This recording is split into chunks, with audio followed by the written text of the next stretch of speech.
जंग अब बहुत बड़ी होने जा रही है। जी हां, खबर है कि रूस किसी भी वक्त पोलैंड पर हमला कर सकता है।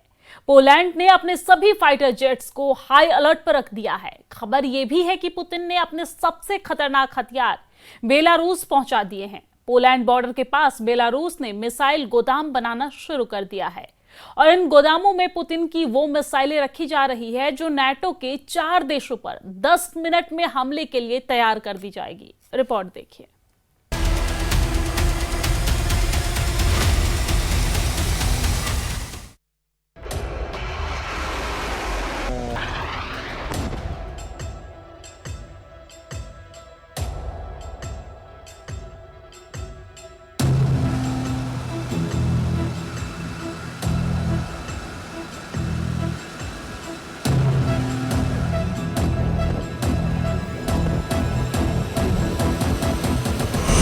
पुतिन की सेना ने 3.5 साल के युद्ध में सबसे खतरनाक अटैक की तैयारी शुरू कर दी है। रूस इस बार यूक्रेन पर नहीं बल्कि नाटो पर सबसे बड़े हमले के लिए खुद को आजमा रहा है। पहला वीडियो ये है टुपोलेव 22, रूस का सुपरसोनिक न्यूक्लियर बॉम्बर। ये विमान टेक ऑफ करता है और फिर हजारों फीट की ऊंचाई पर पहुंचने के बाद इस विमान के कमांडर को ऑर्डर मिलता है। फौरन वो बटन दबाता है और टुपोलेव 22 की बेली में बॉम्बिंग बे खुल जाता है। उसमें से निकलता है सैकड़ों पाउंड का बम। मिशन कामयाब कहा जाता है। यह है दूसरा वीडियो। इस वीडियो में पुतिन निकालते हैं अपना सबसे बेहतरीन डिफेंस सिस्टम जो दुश्मन के जंगी जहाजों के चीथड़े उड़ा सकता है। यह है बैस्टियन कोस्टल डिफेंस सिस्टम। काला सागर के आसपास नाटो को वार्निंग देने के लिए बैस्टियन मिसाइल फायर करने की तैयारी शुरू हो जाती है और फिर एक नहीं, दो नहीं, कई लॉन्चरों से मिसाइल फायर की जाती है। हर एंगल से देखिए, ये मिसाइल कई बार यूक्रेन पर हमला कर चुकी है।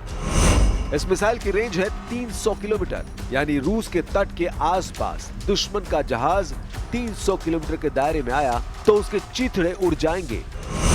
ये सुपरसोनिक क्रूज मिसाइल सिस्टम रूस का सबसे बेहतरीन कोस्टल डिफेंस सिस्टम और पुतिन ने इस मिसाइल सिस्टम को रूस के हर समुद्री तट पर तैनात किया हुआ है।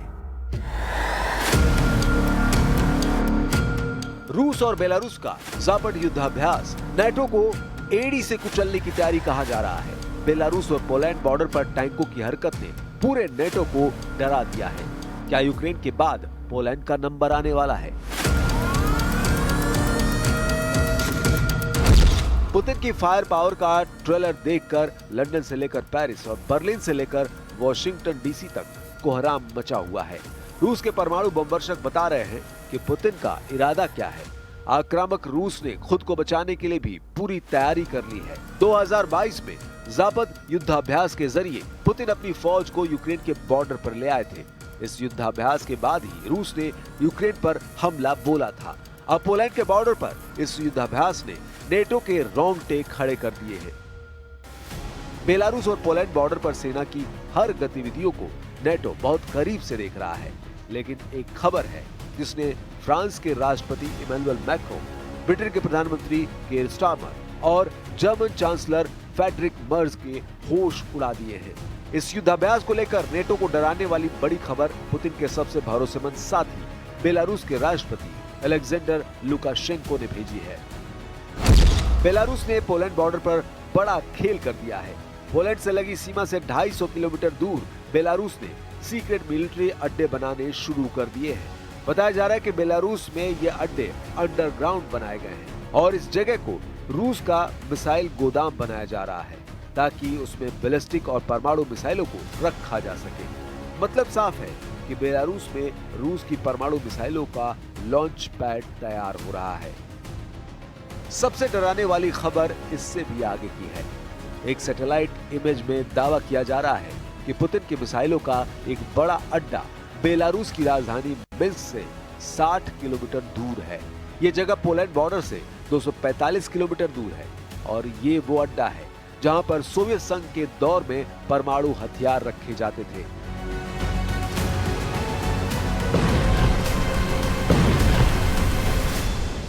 रूस और बेलारूस या कहें कि पुतिन और लुकाशेंको दोनों की दोस्ती नेटो के लिए बहुत बड़ा खतरा मानी जाती है। लुकाशेंको कहते आए हैं कि वो पुतिन के सबसे मजबूत साथी हैं और पुतिन भी बेलारूस की वफादारी के कायल हैं। Мы активно отслеживаем всю военную активность, которая происходит вблизи наших границ, и готовы отреагировать на любые провокации, которые возникнут в ходе проведения учения «Запад-2025».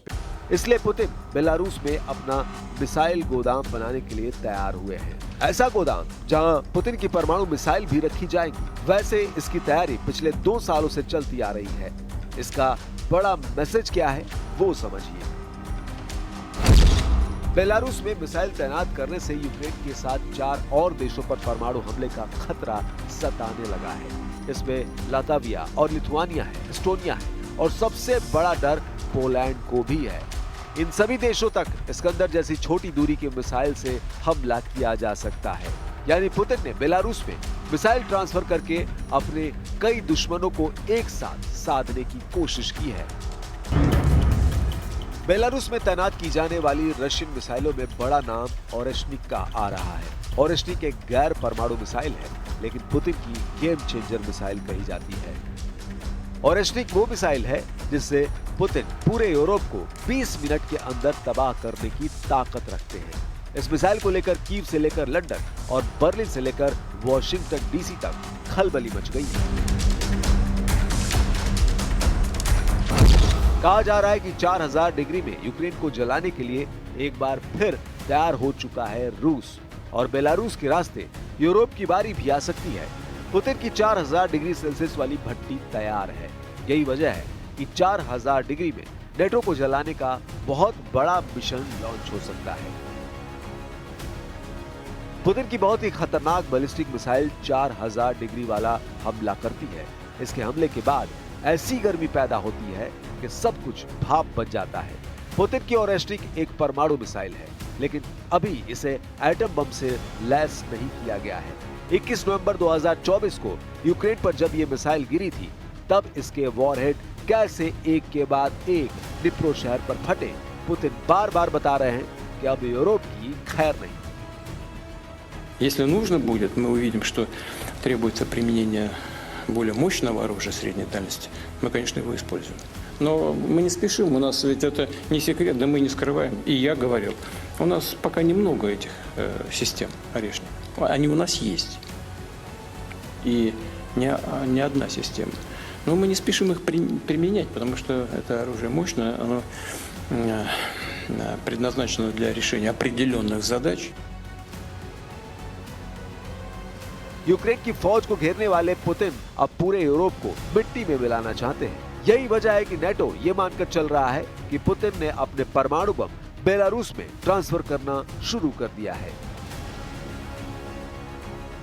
पुतिन अपने टैक्टिकल न्यूक्लियर वेपन 3 रास्तों के जरिए बेलारूस पहुंचा रहे हैं। पहला है हवाई रूट, यानी ट्रांसपोर्ट जेट के जरिए ये बम बेलारूस पहुंचाए जा सकते हैं। दूसरा रूट रेलवे का है, यानी ट्रैक के जरिए पुतिन अपना बम बेलारूस में रख सकते हैं। और तीसरा रास्ता सड़क के जरिए, यानी बड़े सुरक्षित ट्रक में रखकर ये बम बेलारूस पहुंचाए जा सकते हैं।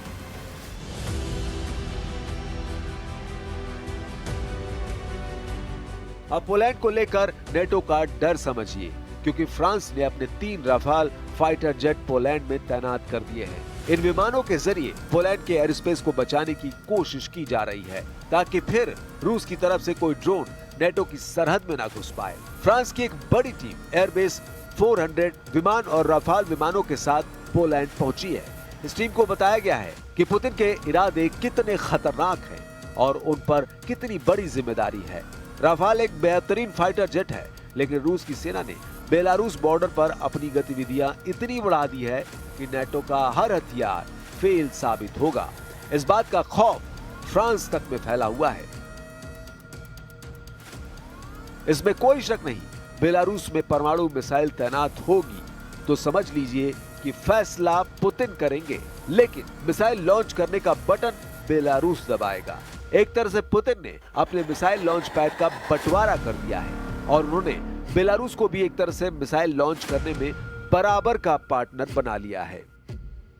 पुतिन के इस फैसले से यूरोप में बहुत ज्यादा दहशत है, क्योंकि ओरेश्निक जैसी मिसाइल अगर बेलारूस से फायर की जाती है तो इसके जवाब में नेटो क्या करेगा, क्योंकि मिसाइल पुतिन की होगी और उसका लॉन्च पैड बेलारूस बनेगा। तकनीकी तौर पर यह हमला रूस से नहीं होगा और ऐसे में नेटो रूस पर जवाबी हमला नहीं कर पाएगा। ठीक वैसे ही जैसे यूक्रेन को दिए जाने वाले लंबी दूरी के हथियार अब रूस में कहर मचा रहे हैं, तो पुतिन नेटो पर जवाबी हमला करने से अब तक बचते रहे हैं। लेकिन पुतिन के बेलारूस में मिसाइल गोदाम बनाने वाले फैसले ने ब्रिटेन, फ्रांस और जर्मनी के खेल को पूरी तरह से पलट दिया है। उत्तरी पोलैंड में उस जगह चलिए जहां रूस का बॉर्डर सिर्फ 6 किलोमीटर है। ये जगह रूस के कालिनिनग्राद के पास है, जो बाल्टिक सागर से लगा रूस का ही एक इलाका है। यहाँ पर पुतिन को रोकने के लिए पोलैंड की सेना उन लोगों को ट्रेनिंग दे रही है जो आम नागरिक है। कोई किसी सॉफ्टवेयर कंपनी में काम करता है तो कोई किसी फैक्ट्री में सुपरवाइजर है।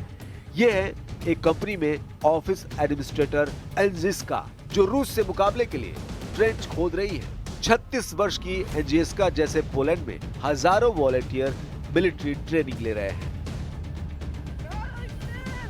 W moim marzeniu zawsze było wstąpić do wojska, ale jakoś jak byłam młodsza, bo ja tutaj już jestem troszeczkę starsza niż wszyscy uczestnicy, no to jakoś tak miałam może trochę strach, a potem przyszło małżeństwo, dzieci. Poland ने अपना रक्षा budget 5% कर दिया है। नए हथियार खरीदे जा रहे हैं और आम लोगों को फौज की ट्रेनिंग दी जा रही है। पोलैंड बता रहा है कि वो युद्ध के लिए तैयार है, क्योंकि यूक्रेन के बाद उसे अपना नंबर साफ नजर आ रहा है। पोलैंड में 2022 में 16,000 आम लोगों ने मिलिट्री ट्रेनिंग ली थी। 2025 में ये तादाद 40,000 पार कर सकती है। इससे अंदाजा लगाइए कि रूस से लड़ने के लिए पोलैंड किस लेवल पर तैयारी कर रहा है। Natomiast samo założenie, że Polska samodzielnie jest w stanie się obronić, tak, jest to możliwe, bo widzimy przykład Ukrainy. Na pewno, tak jak powiedziałem, przy wsparciu sojuszniczym NATO konflikt prawdopodobnie byłby krótszy NATO lub Stanów Zjednoczonych, bo to też trzeba rozgraniczyć. Możemy liczyć na Amerykanów jako członka NATO, możemy... Baltic देश और Poland के साथ साथ NATO की हर power घबराई हुई है। वो इसलिए क्योंकि रूस और बेलारूस की जोड़ी पहले यूक्रेन को दहला चुकी है। 2022 में बेलारूस और रूस ने मिलकर एक ज्वाइंट रीजनल फोर्स बनाई थी। इस फोर्स में रूस के हजारों सैनिक शामिल हुए थे। यही फोर्स मिलकर लगातार नेटो के बॉर्डर पर एक्सरसाइज करती रही है। मुश्किल भौगोलिक हालात में कैसे काम करे, इसके लिए बेलारूस और रूस की सेनाओं ने प्रैक्टिस तेज कर दी है। Сразу хочу предостеречь от лишних инсинуаций и ложных обвинений. Все мероприятия, которые мы проводим, проводятся на значительном удалении от наших южных и западных границ. Более того, наше учение не направлено против какой-то конкретной страны и стран и является мероприятием подготовки к выполнению задач по предназначению. चाहे ठंड का वक्त हो, बर्फ जमी हो या फिर बारिश के बाद दलदली जमीन पर फौज को आगे बढ़ाने का मिशन, रूस और बेलारूस की फौज ऐसे काम कर रही है जिसमें सेना 2 देशों की है, लेकिन उनका कमांडर एक है। अब सर्दी आने से पहले रोम के खतरनाक मोर्चे को ध्वस्त करने के लिए दोनों देश लगातार तैयारी कर रहे हैं।